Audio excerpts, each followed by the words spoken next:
रात के तकरीबन 1 बजे का वक्त था।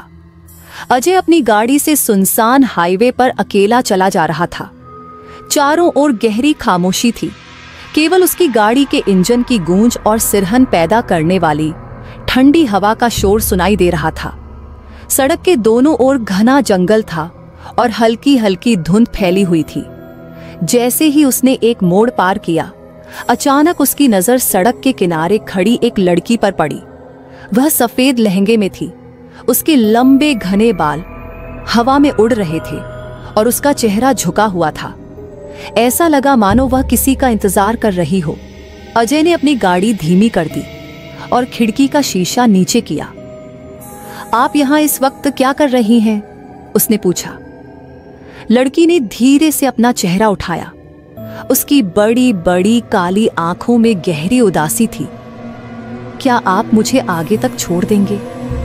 उसकी आवाज किसी पहचानी हुई धुन की तरह थी, लेकिन उसमें कुछ अजीब सा था, मानो वह हवा में गूंज रही हो। अजय ने उसकी हालत देखी और सोचा कि इतनी रात को अकेली लड़की को छोड़ देना सही नहीं होगा। बैठिए, उसने दरवाजा खोल दिया। लड़की चुपचाप गाड़ी में बैठ गई। उसका चेहरा अब भी गहरी उदासी से भरा हुआ था। अजय ने गाड़ी स्टार्ट की और धीरे धीरे आगे बढ़ने लगा। आपको कहाँ जाना है? उसने बातचीत शुरू करने के इरादे से पूछा। लड़की ने बिना उसकी ओर देखे जवाब दिया, बस थोड़ी दूर, जहां मेरी मंजिल है। अजय को अजीब सा एहसास हुआ, लेकिन उसने ज्यादा ध्यान नहीं दिया। कुछ मिनट बाद उसने रियर व्यू मिरर में देखा तो उसकी आंखें डर से चौड़ी हो गईं। लड़की सीट पर नहीं थी। उसका दिल जोर से धड़कने लगा। उसने गाड़ी रोक दी और इधर उधर देखा, लेकिन सड़क पर कोई नहीं था। अचानक गाड़ी का टेम्परेचर बढ़ने लगा। रेडियो अपने आप ऑन हो गया और उसमें एक पुराना शादी का गीत बजने लगा।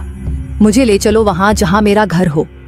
डर से कांपते हुए उसने झटके से रेडियो बंद कर दिया, लेकिन तभी एक ठंडी हवा का झोंका आया और पीछे से किसी ने धीरे से उसके कंधे पर हाथ रखा।